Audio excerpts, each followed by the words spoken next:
Hello student, I am Nikita Bhagat. मैं आपकी biology educator. तो मैंने आप लोगों को प्रीवियस क्लास में C3 साइकिल के बारे में बताया था, जिसको बोलते हैं कैल्विन साइकिल। आज मैं आप लोगों को C4 साइकिल के बारे में बताने वाली हूँ कि C4 साइकिल होता कहाँ है और क्यों ये जरूरी है, ग्लूकोज के फॉर्मेशन के लिए जरूरी है, इसके बारे में हम लोग डिस्कस करने वाले हैं। तो C4 साइकिल जो होता है, इसको सबसे पहले हैच एंड स्लेक ने सबसे पहले इसको बारे में बताया। किसके बारे में? C4 साइकिल में। और ये जो C4 साइकिल जो होता है, ये होता है जितने डेजर्ट वाले, जिसमें टेम्परेचर कैसा होता है, बहुत हाई होता है, वैसे प्लांट में प्रेजेंट होता है C4 साइकिल। उसके साथ में इसमें क्या होता है, ये मेनली C4 साइकिल होता है मेसोफिल सेल और बंडल सीड दोनों में प्रेजेंट, यानी दोनों में कंप्लीट होगा ये साइकिल। कौन सा? C4। तो अगर मेसोफिल सेल की बात करें, ये कहाँ प्रेजेंट होती है? मैंने आप लोग को बताया था, जब हम लीफ के स्ट्रक्चर को देखते हैं तो वहां पर जब लीफ का स्ट्रक्चर था तो वहां पर जो आउटर जो रहती है वो मेसोफिल सेल रहती है, और मेसोफिल सेल के अंदर प्रेजेंट होते हैं बंडल सीट, और यही बंडल सीट में क्या प्रेजेंट हो गया? Vascular bundle. तो जो बंडल सीट को क्या कौन घेरे रहता है? ये रहता है मेसोफिल सेल। तो मेसोफिल सेल किसको घेरे रहती है? बंडल सीट किसको को घेरा कौन रहता है? मेसोफिल सेल्स घेरी रहती है। तो अब ये साइकिल की बात करते हैं, कैसे कंप्लीट होगी किसी भी लीफ में। अगर लीफ में क्या प्रेजेंट है? Mesophyll cell. मेसोफिल में क्लोरोप्लास्ट, एंड देन क्लोरोप्लास्ट में कहाँ प्रोसेस हो रही है? सब स्ट्रोमा में। अब हम वन बाय वन डिस्कस करेंगे। जब एटमॉस्फेयर की क्या आएगी? Carbon dioxide. अब यह एटमॉस्फेरिक कार्बन डाइऑक्साइड H2O के साथ में जब मिलती है तो ये कार्बोनिक क्या बनाती है? एसिड बनाती है, जिसको होते हैं H2CO3। H2CO3 रहेगा, ये क्या करता है? HCO3 में टूट जाएगा। जब इसमें टूटता है ये, तो ये क्या करता है? फास्फोएनाल पायरुवेट, जो फास्फोएनाल पायरुवेट होता है इसके साथ में जुड़ करके, तो इसका क्या आ जाएगा? एक कार्बन और इसका 3 कार्बन, यानी 1 और 3। तो ये दो कितने हो जाएंगे? 4 कार्बन। तो ये जब दोनों एक दूसरे के साथ मिलते हैं तो ये बनाते हैं कितने कार्बन? 4 कार्बन। और वो 4 कार्बन का बनता है क्या? ऑक्जेलो एसिटिक एसिड। ऑक्जेलो एसिटिक एसिड जो रहेगा, ये क्या होता है? अभी तक ये प्रोसेस अभी यहाँ पे कहाँ तक हो रही थी? ये मेसोफिल सेल में हो रही थी, बट इसमें जो क्या हो रहा है, यहाँ पे होगी प्रोसेस जिसको बोलते हैं कार्बोक्सिलेशन। याद रखेंगे, 2 प्रोसेसेस में कार्बोक्सिलेशन और एक होती है डीकार्बोक्सिलेशन। कार्बोक्सिलेशन में कार्बन डाइऑक्साइड का क्या हो रहा है? जुड़ रहा है यहाँ पे कार्बोक्सिलेशन। डीकार्बोक्सिलेशन में क्या होगा? ये निकलेगा, रिमूव होगा। ठीक है, किसमें? डीकार्बोक्सिलेशन में। तो अब ये ऑक्सिलो एसिटिक एसिड होगा, ये चेंज होगा किसमें? किसमें आ जाएगा? बंडल सीट में। जब ये एंटर करता है तो वहां पर ये मैलिक एसिड के क्या बनाता है? 4 कार्बन। यहाँ पे क्या थे? ऑक्सिलिक एसिड के 4 कार्बन थे, यहाँ पे भी हो जाएंगे मैलिक एसिड या एस्पार्टिक एसिड के 4 कार्बन रहेंगे। और ये 4 कार्बन जो रहेगा, इसमें जो कार्बन डाइऑक्साइड बाहर की जब रिलीज होती है तो यहाँ पर जब कार्बन डाइऑक्साइड जब एटमॉस्फेयर से जो एंटर हुई थी रुबिस्को एंजाइम की प्रेजेंट में, तो यहाँ कंप्लीट हुआ था कौन सा साइकिल? C3 साइकिल, जो मैंने आप लोग को बता दिया है। तो ये हो गया C3 साइकिल। तब इसमें क्या होगा? जो एस्पार्टिक एसिड होगा, ये पायरुविक एसिड के कितने कार्बन बनाएंगे? एक कार्बन जब यहाँ से निकल जाएगा, रिमूव हो जाएगा, तो 4 कार्बन में से कितने कार्बन बनेंगे? 3 कार्बन बचेंगे। अब ये 3 कार्बन का क्या बना? Pyruvic acid. और यही जब पायरुविक एसिड में क्या होगी? ट्रांसपोर्टेशन की प्रोसेस होगी। तो इसमें ये जो ट्रांसपोर्टेशन की प्रोसेस के थ्रू पायरुविक एसिड में क्या हो जाएगा? कन्वर्ट हो जाएगा। और पायरुविक एसिड में रीजनरेशन की जब प्रोसेस होती है तो फॉस्फोएनाल पायरुविक एसिड में चेंज हो जाता है, और यहाँ पर बनता है 2 ATP, और उसके साथ में जो 2 ATP रहेगा वो कन्वर्ट हो जाता है 2 ADP प्लस IP में। ये होता है C4 साइकिल। तो मैंने इसमें बता दिया आप लोग को कि इसको C4 साइकिल इसलिए बोला गया है क्योंकि इसमें जो CO2 का फिक्सेशन होता है, इसमें क्या लगता है? 4 कार्बन के मॉलिक्यूल्स इसमें बनेंगे, और ये जो फर्स्ट इसमें जो प्रोडक्ट बना है 4 कार्बन के मॉलिक्यूल्स का, इसीलिए इसको बोला गया C4 cycle. That is clear. अब इसके बाद में आगे हम डिस्कस करते हैं। तो इधर पर डिस्कस करते हैं ताकि आप लोग जो साइकिल है इसका पता रहे आप लोग को, तो फिर हम आगे इधर इसके कौन कौन से टॉपिक है वो डिस्कस करेंगे। जैसे फॉर एग्जांपल, अगर मैंने बोला फर्स्ट प्रोसेस कहाँ पे हो रही? Mesophyll cell. कौन सी सेल है ये? मेसोफिल। तो जैसे क्या हुआ यहाँ पे? मेसोफिल सेल, और मेसोफिल सेल में क्या प्रेजेंट है? क्लोरोप्लास्ट में। ठीक है, अब जब ये मेसोफिल सेल जो रहेगी, यहाँ पर जो साइकिल होगी, तो इसमें क्या हो रहा है? सबसे पहले क्या हुआ? इनटेक किया किसको? इनटेक किसको कर रहा है? ये इनटेक कर रहा है ये कर रहा है इंटेक CO2 को। जब CO2 का इंटेक होगा तो यहाँ पर एक्सेप्टर कौन है भाई, इसके एक्सेप्टर है फॉस्फोएनाल पायरुवेट एसिड।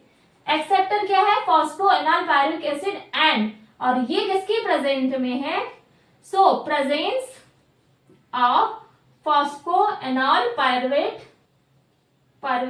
एंजाइम।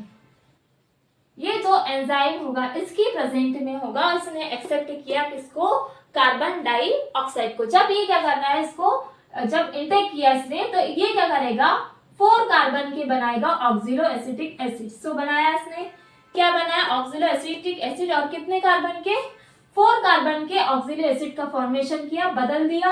अब देन एक कार्बन डाइऑक्साइड होगा, वो क्या कर रहा है, फर्स्ट टाइम, अगर फर्स्ट टाइम वो क्या कर रहा है, फर्स्ट टाइम PEP से क्या हो गया, वो P से ज्वाइन हो गया। जब वो ज्वाइन होगा तो जब ज्वाइन किससे होगा, कार्बन के 4 मॉलिक्यूल से, और ये कार्बन के मॉलिक्यूल के कारण क्या बना, ऑक्सिलो एसिड जो बनता है। तो इसमें होते हैं कितने, 4 कार्बन। देखो दिख रहा है, ये 4 कार्बन मॉलिक्यूल है, इसका मतलब इसको बोलेंगे कार्बन क्या C4 cycle. First time PEP से कौन ज्वाइन होगा, 4 कार्बन मॉलिक्यूल, और ये 4 कार्बन मॉलिक्यूल किससे ज्वाइन हुई है, कितने मॉलिक्यूल है, ऑक्सिलो एसिटिक एसिड के हैं, इसलिए इसको क्या बोलेंगे, C4 साइकिल।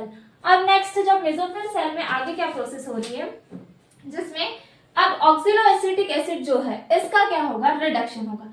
याद रखेंगे मेसोफिल सेल और बंडल से दोनों को जोड़ने का काम करता है प्लाज्मोडेस्माटा, जो ज्वाइन का काम करेगा। ठीक है, जो मैंने आप लोग को नोट करवा दिया है। अब नेक्स्ट जो स्टेप आएगी इसमें आएगा, नेक्स्ट में जैसे क्या है, ऑक्सिलो एसिटिक एसिड है तो यहाँ क्या हो रहा है, रिडक्शन। जब ये कैसा होगा, इसमें रिडक्शन होगा तो ये किसमें चेंज हो जाएगा, ये चेंज हो जाएगा किसमें, मैलिक एसिड में, जो मैंने बताया है और नोट करवाया भी है। किसमें चेंज होगा, ये मैलिक एसिड में, जो कैसा है, 4 कार्बन का है।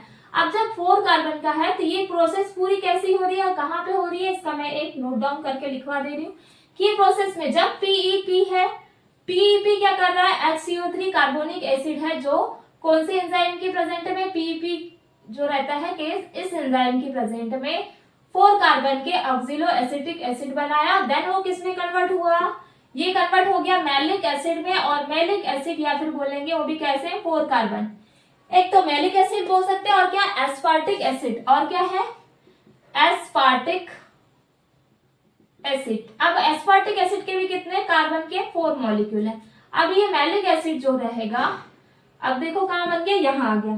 तो इतनी प्रोसेस समझ में आ गई एस्पार्टिक एसिड के थ्रू। अब इसके आगे की प्रोसेस को डिस्कस करेंगे। तो ये कहाँ हो रहा है भाई, जैसे मेसोफिल जो सेल है, मेसोफिल सेल के कहाँ पे, क्लोरोप्लास्ट, क्या है, क्लोरोप्लास्ट, और क्लोरोप्लास्ट की कहाँ हो रही है, स्ट्रोमा में हो रही है। देन अब मैंने इसमें बताया था आपको कि देन कि जो प्लाज्मोडेस्माटा है, प्लाज्मोडेस्माटा, ये जो प्लाज्मोडेस्माटा रहेगा, ये मैलिक एसिड और एस्पार्टिक एसिड को क्या करेगा, बंडल शीथ में एंटर करवाएगा। ये मैलिक एसिड एस्पार्टिक एसिड को किसमें एंटर करवा रहा है, ये क्या करवा रहा है, enter the malic acid and then aspartic acid. Malic acid और एस्पार्टिक एसिड को किसने एंटर करवाया, प्लाज्मोडेस्माटा ने। अब एंटर हो गया कहाँ, बंडल शीथ में। किसने करवाया, यहाँ पे बंडल शीथ में एंटर करवा दिया। जब ये कंप्लीट हो गया, अब आते हैं हम बंडल शीथ में। ठीक है, यहाँ से एस्पार्टिक एसिड अब एंटर हो गया भाई। अब आने के बाद ये क्या प्रोसेस करेगा, एस्पार्टिक एसिड क्या करेगा, पायरुविक एसिड में चेंज करेगा। कितने, एक कार्बन रिमूव हो जाएगा, देन 3 कार्बन मॉलिक्यूल्स इसमें बनेंगे। ठीक है, 3 कार्बन के मॉलिक्यूल में क्या हो जाएगा, ये चेंज हो जाएगा। तो नेक्स्ट स्टेप होगी जो बंडल शीथ में होगी। सो नेक्स्ट कहाँ पे हो रही है, बंडल, और बंडल शीथ का मेसोफिल सेल के अंदर बंडल शीथ। अब देखो बंडल शीथ में क्या होगा, इसमें होगा, पहले में हो रहा है कार्बोक्सिलेशन, सेकंड में हो जाएगा डीकार्बोक्सिलेशन। जब इसमें क्या हो रहा है, डी कार्बोक्सिलेशन प्रोसेस हो रही है। अब इसमें क्या हो रहा है, इसमें होगा, रिलीज होगी क्या, CO2। मैंने बोला था इसमें CO2 कैसे निकल रही है, जब CO2 निकलेगी वो भी किसकी प्रेजेंस में, सो प्रेजेंस ऑफ एक एंजाइम है जिसका नाम है रुबिस्को एंजाइम। इसकी प्रेजेंट में और ये एंटर करेगा कहां पर, C3 साइकिल में। कहां करा, रिलीज हुई, क्या हुई इसमें, CO2 रिलीज हो गया। जब CO2 इसमें क्या हो रही है, बाहर निकल गई, रुबिस्को एंजाइम के प्रेजेंट में C3 साइकिल में क्या हो जाएगा, ये एंटर कर लेगा। अब C3 साइकिल में इसने क्या किया, एंटर किया। अब करने के बाद में अब क्या बन रहा है, पायरुविक एसिड। जब इसमें एंटर किया तो जो मैलिक एसिड थे, मैलिक एसिड के कितने का है कार्बन के मॉलिक्यूल, 4 मॉलिक्यूल। अब ये इसमें क्या हुआ, डी कार्बोक्सिलेशन, और देन क्या हो गया, CO2 प्लस क्या था, रुबिस्को एंजाइम जो था। तो इसमें क्या होगा, इसमें क्या चेंज हुआ था, पायरुविक एसिड, और इसके कितने थे कार्बन के मॉलिक्यूल, 3 कार्बन मॉलिक्यूल।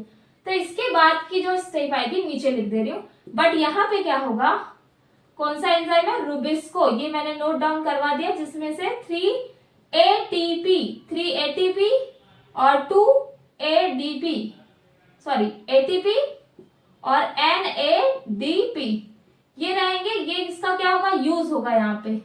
जब इसका 3 ATP और 2 ADP का यूज होगा तो ये कहाँ हुआ, ये हुआ C3 साइकिल में। देन पायरुविक एसिड कहाँ बना था, ये। अब ये क्या होगा, ट्रांसपोर्टेशन के थ्रू पायरुविक एसिड में क्या हो जाएगा, पायरुविक एसिड से रीजनरेशन के थ्रू क्या बन जाएगा, पायरोएसिटिक एसिड, सॉरी फास्फोएनल पायरुवेट में चेंज हो जाएगा। पायरुविक एसिड के बाद में क्या स्टेप आ जाएगी, PEP, और ये कहाँ चले जाएगी, मेसोफिल सेल में चले गई। यानी जो पायरुविक एसिड था, कौन सा acid, pyruvic acid, this is pyruvic acid, ये किसके थ्रू, रीजनरेशन, जो क्या प्रोसेस हुई, रीजनरेशन। 3 कार्बन था जिसमें क्या हुआ, 2 ATP और 2 ADP प्लस IP, ये रीजनरेशन के थ्रू किसमें चेंज हो गया, PEP, जिसके कार्बन कितने थे, 3 कार्बन के मॉलिक्यूल्स बनेंगे। यहां से चालू हुई साइकिल, फिर से कंप्लीट होगी। साइकिल का मतलब कि एक ही प्रोडक्ट से स्टार्ट, फिर जाकर के उसी प्रोडक्ट में जाकर के मिल जाना है, वही कंप्लीट होती। कुछ साइक्लिक भी होती है, नॉन साइक्लिक भी होती है, मैंने आप लोग को पढ़ा दिया है। अब ये डार्क रिएक्शन जिसमें हमने पढ़े C4 साइकिल, अब मैं इसमें बता रही कितने ATP बनेंगे, कितने NADP बनेंगे, ठीक है। अगर हमने फॉर एग्जाम्पल बात की कि इसमें कितने ATP का फॉर्मेशन हो रहा है, इसमें जो ATP और NADPH है उसका फॉर्मेशन, जैसे फॉर एग्जाम्पल नोट करके आप लोग इसमें लिख लेंगे कि अगर एक कार्बन डाइऑक्साइड है तो उसके लिए, तो हमने देखा था C4 साइकिल, जो C3 साइकिल देखे थे, इसमें 3 ATP बना था, उसके साथ में फिर क्या थे, 2 ATP थे, टोटल कितने थे, 5 ATP, 1 कार्बन डाइऑक्साइड के लिए कितने ATP बने, 5 ATP and then 2 NADPH। But अगर हम इसको ही देखें 6 टाइम उस साइकिल को घुमाए 6 कार्बन डाइऑक्साइड के फिक्सेशन के लिए, तो इसमें क्या हो जाएगा, 5 ATP जो है वो किससे डिवाइड होगा, 6 से, इज इक्वल टू आ जाएगा 30 ATP। बट देन क्या हो जाएगा, 2 NADPH जो है वो 6 से डिवाइड करेंगे, 6 टाइम ये कार्बन डाइऑक्साइड का फिक्सेशन होगा, तो ये बनाएगा 12 NADPH। ये बन गया। इसमें लास्ट कितने ATP बने, 30 ATP। और जैसे उसमें मैंने बताया था एक में 3 ATP बना, और यहाँ पर कितने ATP है, 2 ATP। 3 ATP कहाँ से आए, C3 साइकिल से 3 ATP बने थे, और 2 ATP कहाँ बन गए, यहाँ आए थे, कहाँ पे, 2 ATP इधर आ गए, ये 2 ATP, तो 3 + 2 हो गए 5 ATP, और NADPH कितने थे उसमें, 2, तो 2 है NADPH। एंड देन अब इसमें क्या करेंगे, CO2 का 6 टाइम फिक्सेशन करेंगे, तो 6 और 5 को मल्टीप्लाई कर देंगे 30 ATP, और देन NADPH कितना है, 2 है, तो इसको 6 जब कार्बन डाइऑक्साइड का फिक्सेशन होगा तो कितना आ जाएगा, 6 × 2 = 12 NADPH। ये हो गया हमारा C4 साइकिल कंप्लीट। सो आप लोग को अगर C4 साइकिल में कोई भी डाउट होगा तो आप लोग कमेंट करिएगा। सो अगर आपको मेरा वीडियो पसंद आता है तो प्लीज लाइक एंड सब्सक्राइब करिए। So thank you.